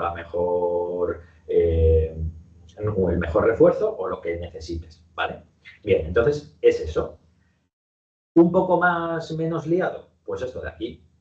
Los técnicos que tenéis que quitaros de la mente la cosa de que un técnico, si hay monitorización, ya no lo necesitas. No, un técnico de ensayos no destructivos necesita que primero inspeccionar la estructura, o sea, que debe de estar ahí, hacer la detección de patologías, ver por qué, cuáles son los orígenes, por qué se da, por qué no se da, tal. Y a partir de ahí, ¿qué se hace? Pues un plan de monitorización, que el técnico, si sabe, deberá de saber dónde se deben de poner.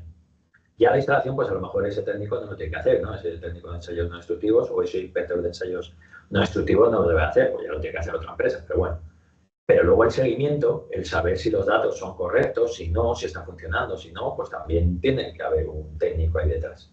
La interpretación de los resultados, por supuesto, y por tanto luego la toma de soluciones, que muchas veces hay que intentar que no sean ni preventivas ni correctoras, aunque sea lo que pasa a día de hoy, pues a lo mejor el técnico no toma esas soluciones ni toma esas decisiones, pero lo hará la empresa que le toque, la empresa de mantenimiento que lo lleve o el dueño de la estructura. Bien. Esta monitorización pues tiene muchas mejoras y muchas ventajas. ¿Cuáles? Pues el diagnóstico y de evaluación en continuo. Total, saber qué le pasa a la vida útil. Genial. Detección precoz de la corrosión. Con los sensores normalmente que hay, los que usamos nosotros, por ejemplo, pues ve una corrosión también muy baja, o sea que ve el inicio, por tanto, fenomenal.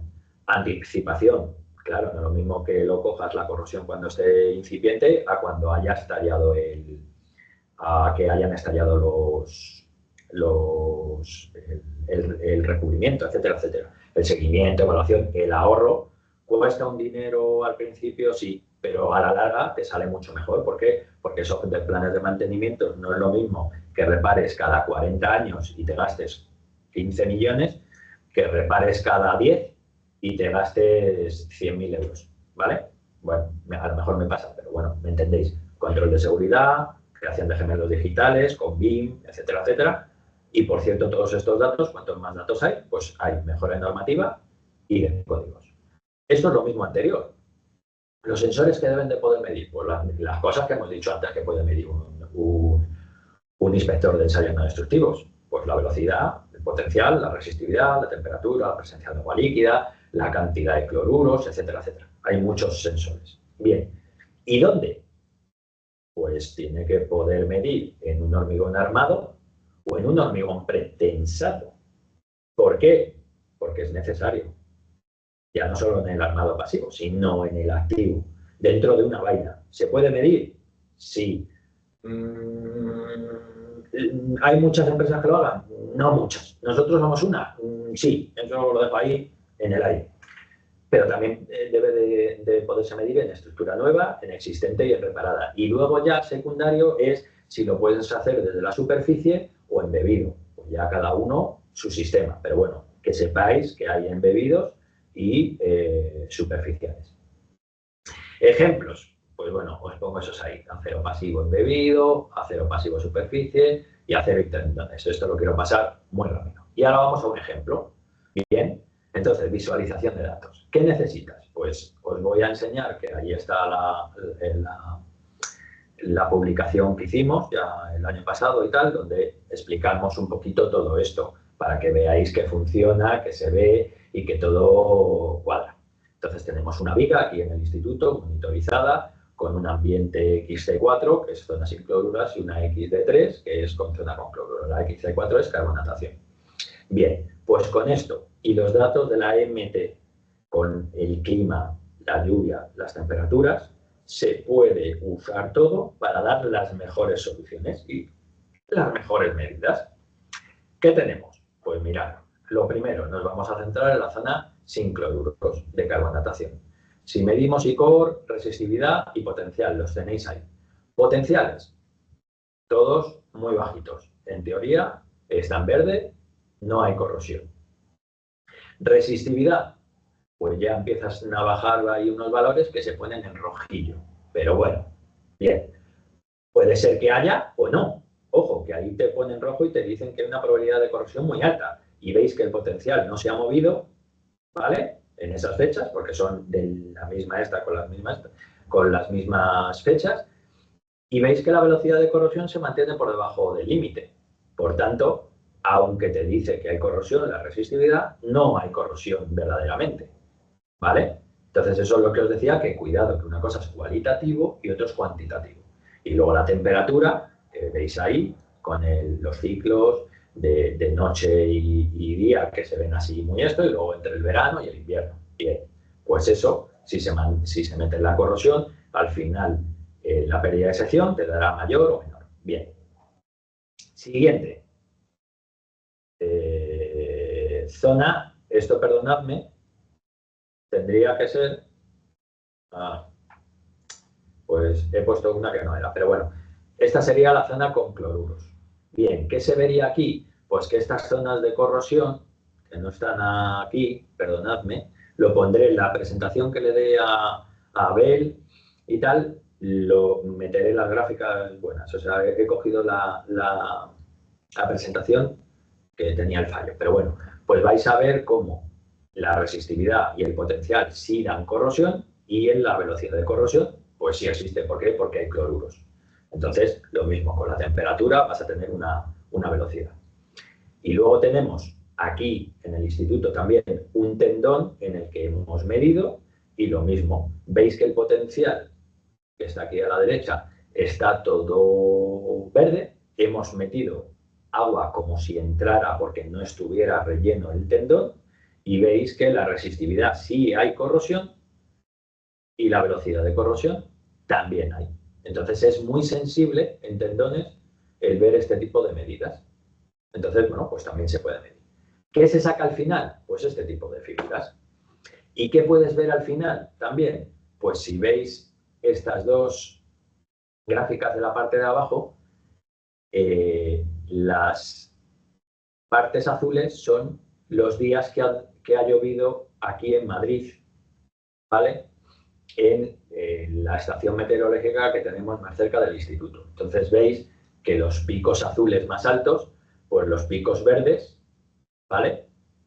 Se corresponden más o menos con esos picos. Va un poco de retraso adelantado, porque no es lo mismo a 3 kilómetros aquí que puede llover y aquí puede ser que no haya empezado o tal. Pero como veis, en la zona de los cloruros, que es la de la derecha del todo, veis que se ve bastante bien como esos momentos de lluvia activan la corrosión, porque hay muchos cloruros en esas vigas, y hay corrosión. ¿Y esto en qué se traduce? En lo siguiente, en esta pérdida que estamos hablando. La zona que no tiene cloruros es la azul, la pérdida de sección es muy baja, en más o menos 500 días, 500 días, más de un año, mientras que la de corrosión, la que tiene cloruros, sí ha tenido una pérdida mayor. Efectivamente no es muy grande. Es aquí, es ambiente de Madrid, etcétera, etcétera, no llueve mucho, aquí cuando hace calor, hace mucho calor y tal, pero veis que ha perdido pues 7 micras, más o menos, 6,79, como veis ahí. Entonces todo esto se puede ver, se puede calcular y lo puedes meter ya en modelos, viendo la pérdida de área perdida, si ha habido fisuración, etcétera, etcétera. Se pueden hacer muchas, muchas medidas. Bien, y con esto acabaríamos. Pero, como veo que tengo 5 minutillos, que aunque luego las preguntas sí se pueden hacer, os voy a hacer. ¿Qué pasa cuando mides todas estas medidas de corrosión? Pues que hay evaluaciones de estructuras por corrosión. Aquí se hizo una en el CSIC, aquí en el Eduardo Torroja con Geocisa, que en este código QR pues lo podéis descargar porque os lleva directamente, es gratis, y entonces aquí os explican cómo, teniendo en cuenta la inspección visual preliminar y los ensayos in situ, que son los de abajo que podéis hacer de corrosión, de potencial, etcétera, etcétera, pues junto con la inspección, con la evaluación, podéis sacar un índice de daño. Y ese índice de daño frente a la agresividad ambiental que veis ahí, al final os va a dar un índice simplificado de corrosión. ¿Y eso en qué te va a ayudar? Pues te va a decir más o menos cuándo debes de volver a inspeccionar o debes de ir a reparar. Bien, pues lo que veis ahí, nivel de daños, pues es inspección visual. Manchas de hormigón, anchos de fisura, que las mides y tienes agresividad ambiental. Según el código estructural, que es el de abajo del todo, que es el que ya lleva Europa, yo creo que Estados Unidos, el X0, tienes unos valores de los indicadores. Entonces, eso, más los indicadores que hagas por la profundidad de carbonatación que midas, el nivel de cloruro, la fisuración, la resistividad, la pérdida de sección, la intensidad, todo eso va teniendo unos valores, que lo podéis mirar ahí, que creo que es bastante interesante, sumas todos esos indicadores y lo divides entre el número de indicadores y te da un índice de corrosión. Si ese índice de corrosión lo sumas al índice por agresividad ambiental y lo divides entre 2, pues te va a dar un valor entre 0 y 4. Entonces, según el valor, el nivel de corrosión es muy bajo, bajo, media y alta. Y esto te da la urgencia de intervención. Tienes 3 niveles. Uno, que no pasa nada, que la intervención puedes pasar a 5 años o un poco más, entre 2 a 5 y menor a 5. Entonces, con esto, todas esas medidas que ha hecho de ensayo no destructivo un técnico o quien sea, se puede llevar al final a decirle a la propiedad o a quien sea por monitorización o sea por un técnico en medidas puntuales, más o menos, el cuándo debe de reparar y ese mantenimiento predictivo se puede llevar a cabo, ¿vale? Entonces, ahora sí, con esto he acabado y me voy a quedar aquí y ya está. No sé si tenéis alguna... Espero no haber sido muy pesado con ciertas cosas y tal, y que haya sido interesante y que, bueno, que le saquéis un provecho. Yo creo, cambiaré lo de la presentación, esa diapositiva que no estaba bien, para que lo veáis, la diferencia, y ya está. No sé si hay preguntas. Bueno, muchas gracias, doctor Torres. Julio, permitime hablarte en primera persona. Te tuteo. Bueno, excelente presentación. Te agradecemos mucho que hayas compartido tus conocimientos con este grupo que, bueno, Abel no nos presentó, pero somos un grupo colaborativo de ingenieros, arquitectos, investigadores, principalmente de América Latina, pero posiblemente podemos decir que iberoamericana en este momento. Y bueno, sin mucho más preludios, abro la ronda de preguntas. No sé si quieren levantar la mano yo tengo que habilitarles el micrófono y luego ustedes desmutean. Por ejemplo, Mario Barrera de Chile, porque lo conozco muy bien, es un gran amigo, ha escrito en el chat. Mario, ¿quieres decirla tú la pregunta o la leo? ¿Existe alguna regla entre la envergadura o tamaño de la estructura u obra versus los puntos que se determinen para monitorización? ¿Y cómo determinar la ubicación más idónea para hacer el seguimiento en el tiempo? Creo que se refiere al muestreo, ¿no? Con respecto al tamaño de la estructura. Sí, aquí lo llamamos lotificación o zonificación, bueno, cada uno lo llama como quiera. Vamos a ver, en esta siguiente, perdonad, en este manual Contextbed también te dan una idea de cómo lotificar una estructura para medidas de corrosión, ¿vale? Afectadas por corrosión. Pero yo os lo digo muy fácil. O sea, esto al final parece muy difícil, pero hay que tener simplemente un criterio. ¿Te interesa monitorizar o medir en una zona buena de una estructura? Normalmente no. Puedes coger una para referencia. Pero ¿qué tienes que irte? A los puntos críticos. ¿Cuáles son esos puntos críticos? Pues, por ejemplo, yo qué sé, pilas que estén sumergidas. Por ejemplo, pilas que estén sumergidas en un río, en el mar, etcétera, etcétera. Zonas de desagües. Zonas de que tengas contacto con terrenos, por eso os decía antes que era muy interesante el saber esos análisis del terreno, para ver si hay sulfatos o no hay sulfatos, etcétera, etcétera. Entonces son los puntos críticos. En mitad de un centro de vano, de un viaducto, de un puente, en el tablero, ¿es necesario? Pues yo no lo mediría. ¿Por qué? Porque sabéis que cuantos más puntos, más costosa es la inspección. Entonces hay que ir a minimizar. ¿Es bueno hacer algún punto así que esté en buen estado o que se vea en buen estado? Bueno, pues sí, para comparación, para ver de qué partes.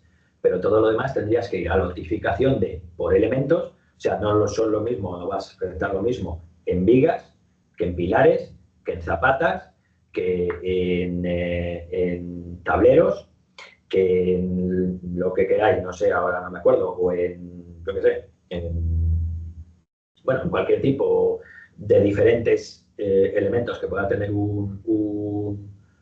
una estructura, por tanto, deberíais de notificar según elementos y según el estado. Si veis elementos que están muy mal, ahí hay que medir o monitorizar. Y luego puntos críticos que en un primer momento puede ser que estén bien, pero en un futuro puede ir a mal. O sea, puede ir a peor. Por ejemplo, juntas de conexión en un puente. Pues en esas juntas, bien. En los conectores entre las pilas y el tablero, también habría que medir. ¿Vale? Entonces ahí depende un poco de dónde se quiera llegar con la inspección, el dinero que tengas y las ganas que tengas de hacerlo, ¿vale? Porque hay veces que no es que, a ver, entendedme, no es que no tengas ganas, pero si tiene 40 pilares el viaducto, 40 pilas, con que midáis dos que estén sumergidas y que estén en el mismo ambiente, dos que no estén sumergidas y dos que estén en carrera de mareas o lo que sea, o dos donde haya desagües, pues te vale, pero no vas a medir las 40, ¿vale? Entonces yo creo que, bueno, depende de un poco lo que queráis hacer, pero creo que con eso está más o menos contestado. Más que claro, Julio. Perfecto. Bueno, me pongo al día con las preguntas en el chat y luego le doy la palabra después a Marcelo, que ya le habilité el micrófono, pero primero te leo estas preguntas. A ver, Germán Vinicio Luna Hermosa había escrito, ¿cómo se puede complementar el análisis predictivo de la corrosión de la armadura empleando el ensayo de la fenolftaleína? Aquí hace mención evidentemente a carbonatación. Y la conecto con una pregunta anterior de Adrián Ruiz que decía, ¿qué normas seguimos para la medición de la carbonatación y cómo lo medimos? Cuando mostraste unos gráficos de carbonatación por el medio de tu presentación aproximadamente. Sí, pues mira, yo creo que se puede contestar todo rápido. A ver, norma, según los países debéis de tener una normativa para carbonatación. Pero para poder calcular el tiempo, los años, al final depende del modelo de corrosión que tú vayas a usar. Entonces, en este caso, me voy a ir a la que estábamos hablando, es la que viene en el código estructural aquí español, en su anejo 12, te viene esa que veis ahí recuadrada en azulito, que es el tiempo de iniciación, es igual a la C, que es el recubrimiento que tengas, partido de la constante de carbonatación o velocidad de carbonatación entre los amigos, todo elevado a 2. Entonces, conociendo hasta dónde ha llegado ese ensayo de fenolftaleína, el recubrimiento que no se ha tenido de púrpura, sino que es incoloro, que ese es el recubrimiento, es esa C, y el tiempo en el que estás haciendo el ensayo, por ejemplo, 17 años, pues sacarías una K aparente, que es la que es la velocidad de carbonatación, que es esa que está en la diapositiva en la parte superior, que son los 3,3. Sustituyendo en esa C los 18 milímetros de recubrimiento, 17, 21,1. Entonces, cada país tiene su normativa y cómo hacerlo. Pero el modelo de corrosión y de carbonatación donde llega, uno de los más sencillitos y que trabaja muy bien es este que tenéis aquí, que se llama también la raíz cuadrada del tiempo, si lo buscáis por ahí. Y tanto el código estructural español como el eurocódigo, el europeo, usa este. Yo creo que la ACI también usa algo parecido a esto, ¿vale? Entonces sería lo ideal. Ahora, me voy a la anterior pregunta, que es ¿cómo puedo relacionar el tema de mantenimiento predictivo con la carbonatación? Muy fácil. Ahora ya hay sensores, lo mismo, no quiero hacer esto, pero bueno, nosotros tenemos también sensores que puedes ver cómo va entrando la carbonatación en el hormigón. Entonces, tú puedes ir calculando la velocidad y entonces puedes saber no puedes decir el 11 de enero del 2028 va a llegar la carbonatación a la barra del no sé qué. No, pero vas a saber más o menos los años, el tiempo estimado más o menos. Entonces vas a saber que si va a entrar la carbonatación y va a llegar al acero en el año 20, pues tú sobre el año 18 deberías de dar, por ejemplo, una pintura de carbonatación. ¿Por qué? Porque eso te va a salvar de que siga llegando. O debes de impermeabilizar también, que se puede impermeabilizar. Hay muchos sistemas de reparación o de mejora, ¿no?, de la estructura. Y luego otra cosa es que en toda esta normativa tú puedes calcular o debes de calcular, porque viene, la velocidad de carbonatación que tiene tu hormigón en proyecto. Y entonces eso lo que haces es que el hormigón que tú recoges en obra cuando lo estás poniendo, con las probetas esas que se usan para el control de calidad de resistencia a compresión, deberías de sacarte unas probetitas y mandarlos a un laboratorio de control de calidad y que te hicieran la velocidad de carbonatación o la resistencia a carbonatación de ese hormigón. Y ese te va a dar la velocidad de carbonatación. Por tanto, vas a saber, en teoría, cómo de bueno es tu hormigón frente a la carbonatación y cómo va a ir evolucionando con el tiempo. Ojo, es un número gordo. ¿Por qué? Porque hemos dicho que el hormigón luego depende del ambiente en el que esté, de la humedad. La carbonatación depende mucho de la humedad. En sitios muy húmedos, pues para la carbonatación es muy buena, pero no debe de estar saturado, pero tampoco muy seco. Entonces, según el ambiente que tú tengas, te va a variar ese coeficiente de difusión, de carbonatación al final, ¿vale? Esa velocidad. Y entonces, con ese tiempo, o sea, con esa constante de carbonatación de ese hormigón que has puesto, vas a saber si dentro de 20 años va a empezar a entrar, dentro de 40 o dentro de 50. Y entonces tú vas a poder hacer el mantenimiento predictivo. ¿Qué debería hacer? Pues de aquí, imaginaros que os da pues lo que está dando ahí en esa tablita. Imaginaros que para un recubrimiento de 18 tarda 30 años en llegar, para 17, 27 y para 21, 41. Pues me voy al más desfavorable, que sería el de 17, que voy a tardar 27 años. ¿Y qué debería de hacer? Impermeabilizar o mejorar el hormigón para que no entre el agua y la carbonatación. Pues en el año 15, por ejemplo, o en el año 20, pongo una pintura anticarbonatación. Entonces, del año 1 al 20 me olvido de la carbonatación, de ningún mantenimiento predictivo para la carbonatación, o sea, preventivo porque ya lo he hecho. Y en el año 20 lo doy. Entonces, bueno, depende de todo esto. Hay que tener muchos datos en la cabeza, pero se puede hacer. Yo creo que con eso se estaría más... Perfecto, Julio. Marcelo tenía la mano levantada. Podés desmutear tu micrófono.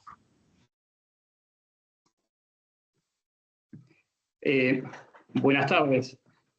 Bueno, excelente la presentación. Muchísimas gracias. Soy Marcelo desde Mendoza, Argentina. Ah, Marcelo Guzmán, de Mendoza. Sí, ¿Cómo andás? sí, tal cual. ¿Cómo te Adelante. va, Hernán?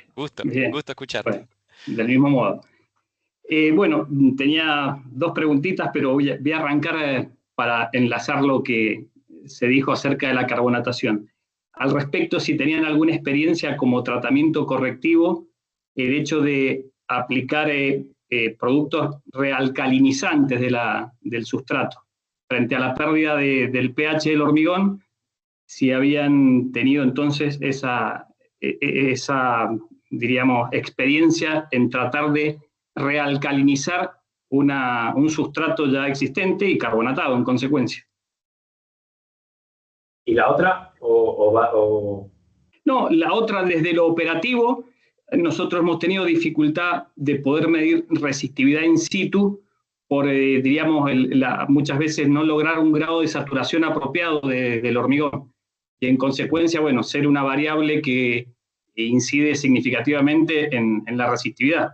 Obteníamos valores que superaban la capacidad de medición del equipo, entendiendo que no estábamos saturando convenientemente la superficie del sustrato. Y... Pues mira, te voy a contestar las dos. Voy a empezar por esta, que yo creo que es más fácil, o no voy a hacer daño a nadie, un poco directo. Digamos, la resistividad, nosotros cuando vamos a medir, intentamos que la propiedad nos riegue la estructura el día de antes y nos la riegue varias veces. ¿Para qué? Para, como tú dices, como hay veces que es difícil que esa humedad esté, pues lo hagas. ¿Qué pasa? Que no siempre se puede hacer. Entonces, ¿qué hacemos? Nos vamos con tiempo para humedecer mucho antes de la medida. Y si no, lo que se puede funcionar, que también lo he visto y bueno, nosotros lo hemos hecho la verdad pocas veces, se coge una Spontex, una esponja llena de agua y la sujetas con un puntal, se puede sujetar con un puntal. Y mientras vas haciendo otras cosas. Entonces, en esa zona va a ser la humedad suficiente como para medir. Otras veces, ¿por qué no coges esa humedad? Por lo que os he dicho, ya sabréis que vas a un sitio y nunca te dicen la verdad. Yo soy un poco, ya sabéis que decía que soy un poco directo. Os van a mentir. Entonces le vas a preguntar, ¿en esta estructura habéis echado algo? No, nada. Y tú intentas medir y no mides, y no mides, y no mides, y no mides. Entonces, ¿qué es lo mejor? Tener una radial al lado. ¿Por qué? Porque le metes una lijada a toda la superficie y la pintura que te hayan dado o lo que te hayan dado te lo cargas. Y entonces ya puedes humedecer bien y medir. O sea que esas pueden ser las dos soluciones.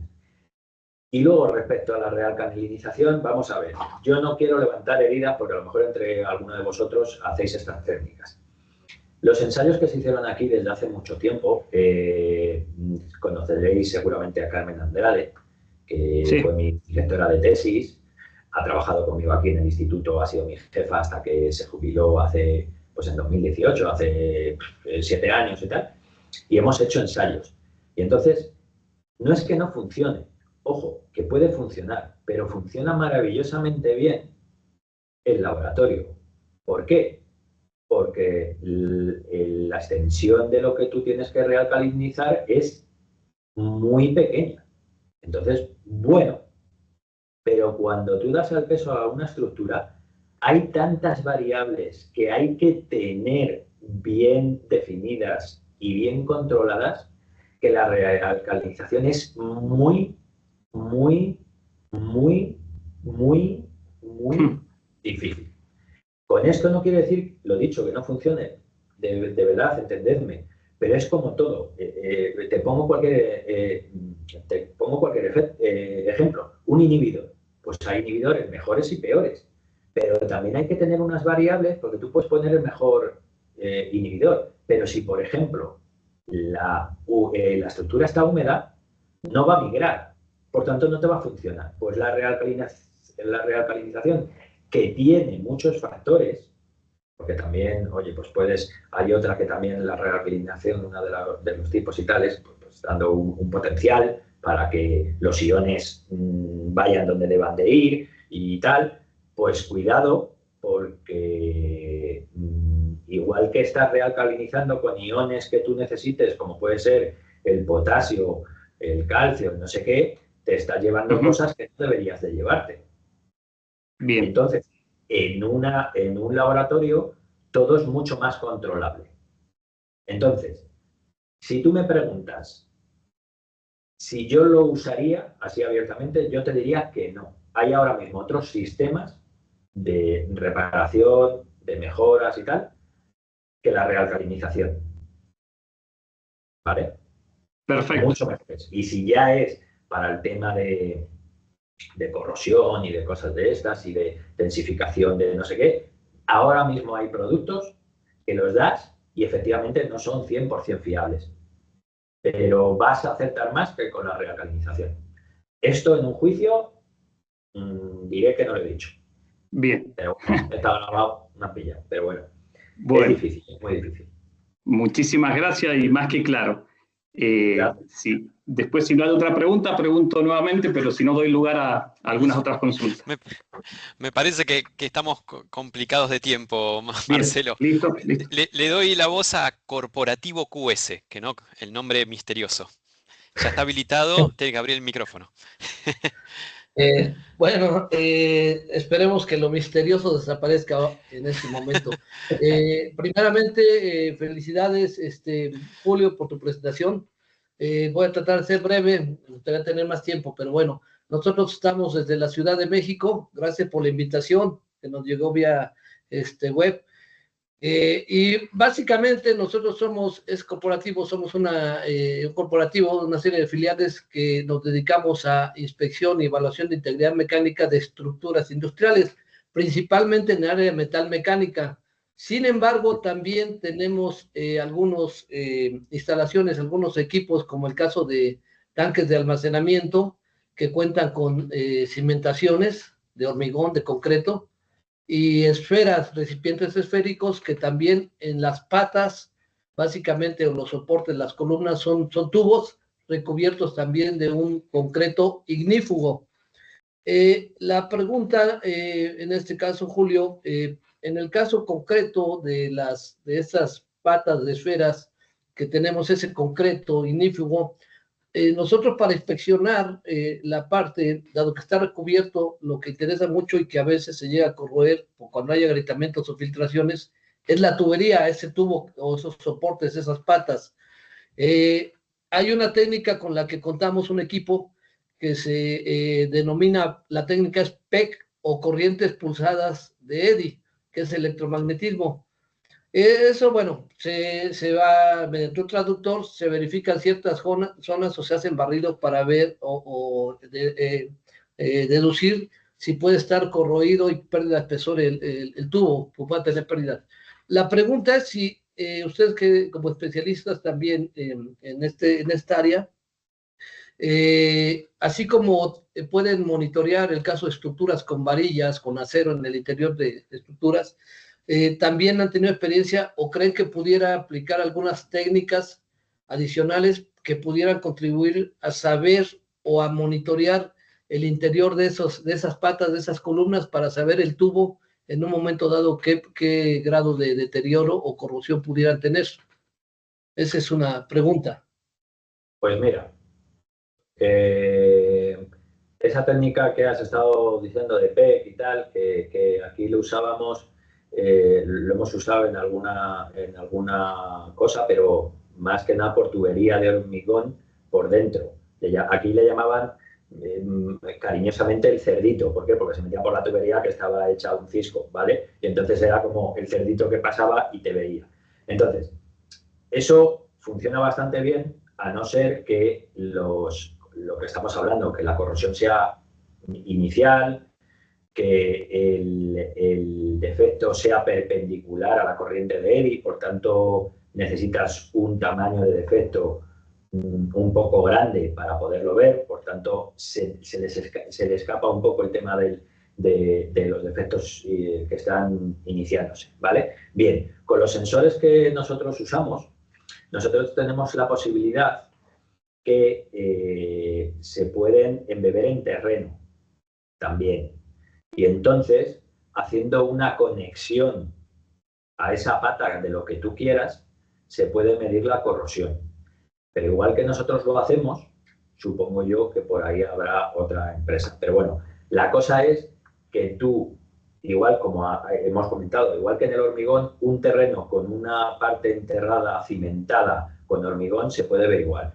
¿Qué pasa? Que ahí el único problema es lo que os he estado diciendo, que si esa impermeabilización o ese recubrimiento que tiene es totalmente impermeable y no conductivo, pues vas a tener un problema. ¿Qué pasa? Que hoy en día lo que sí que hay posibilidad es de hacer un recuadro en esa zona, embeberlo y reparar totalmente esa zona para que sea impermeable. Pero cualquier sensor que vayas a usar de lo que yo conozco de hoy en día, necesitas quitar ese revestimiento. Lo puedes embeber en el... De hecho, lo usamos, por ejemplo, para el tema de las picas enterradas aquí las llamamos las huertas solares, ¿no? Pues todas esas picas de galvanizado que está metido, nosotros metemos los sensores embebidos en el terreno y lo puedes medir. Pero hay veces que esas incas están metidas en unos dados de hormigón y metiendo cerca, en conexión directamente con el hormigón, pero tapado con el terreno, con la arena, también se puede medir. El único problema que puedas tener es que ese recubrimiento que tenga esa pata sea totalmente no conductor. Y entonces, si no es no conductor, esto no lo vas a poder medir.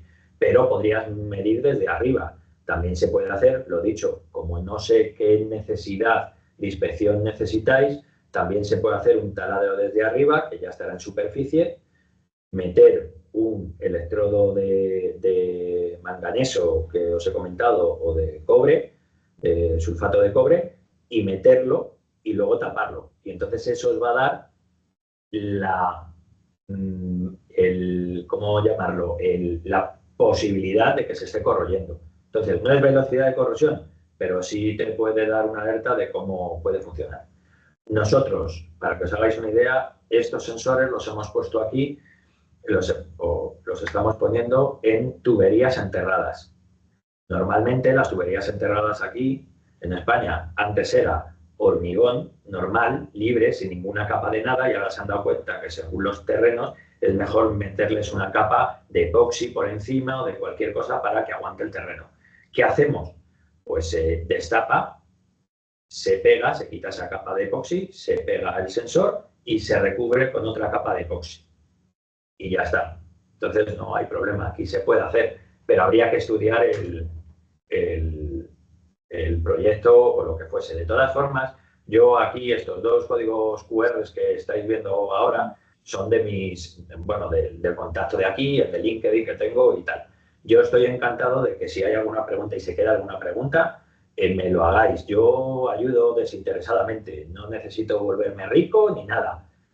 Con tener amigos hasta en el infierno, a mí me vale. Entonces, si tenéis alguna duda o alguna cosa o queréis centrar más o me digas, oye, mira, es que tiene el recubrimiento de esto y es esto, ¿tú crees que se podía? Pues lo miro, que a mí me gusta y me encanta lo que hago y os contesto. Entonces, pues bueno, intentaría ayudarte o llegar más allá. Ok, pues muchas gracias, Julio, y sí, por supuesto, te tomamos la palabra. Estaríamos en contacto ahora que ya tuvimos la oportunidad de conocerlos, y de manera recíproca también, pues aquí tenemos pues una buena experiencia también en la parte metal mecánica, como les decía, lo que estás hablando de ductos, los recubrimientos, ¿no? De fusion bond, etcétera, otros recubrimientos que ya es otra área, pero de igual manera también aquí tenemos muchos años, mucha experiencia con todo lo que es petróleos mexicanos, industrias de electricidad, etcétera. he tenido la oportunidad de conocer también amigos y empresas de allá de España, también he viajado a Argentina y otras partes, en Colombia. Entonces, pues mucho gusto a todos y esperamos en adelante pues tener ese contacto, mantenerlo y esa retroalimentación de manera mutua para lo que pueda surgir en adelante. Gracias. Gracias a ti. Abelardo Amaro es mi nombre. Bueno, muchas gracias. Ahora le damos a la última pregunta de Luis. Luis, por favor, ser breve porque Julio también tiene que retirarse. Así que, adelante. Buenas tardes, ¿me escuchan bien? Sí, perfecto.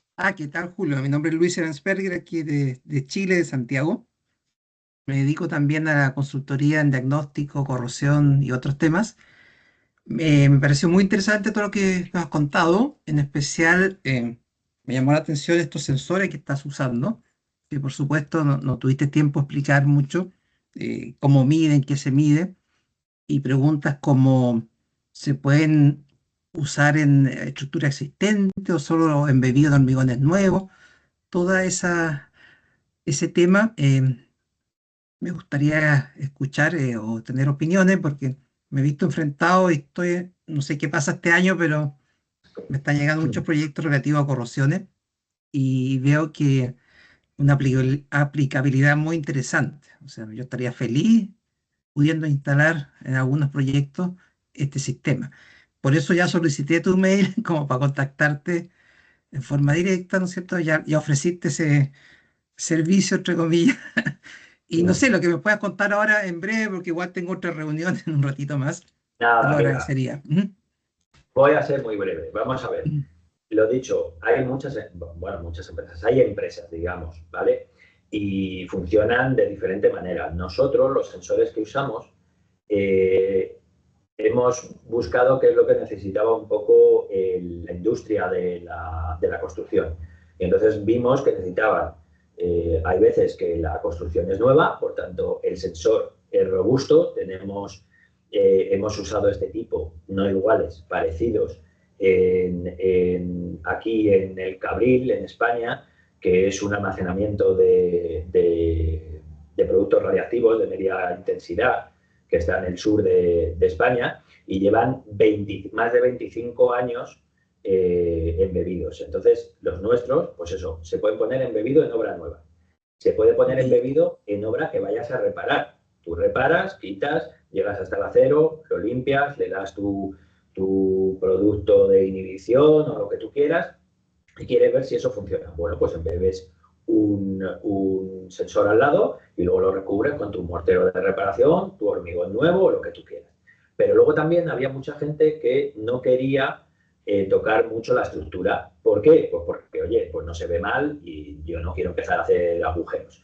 Entonces, los nuestros también tienen la posibilidad de ser de manera superficial. Entonces, lo único es que se pone de manera superficial y se protege con una caja de registro en el que, porque lo he dicho, se puede hacer monitorización o se puede hacer sensorización.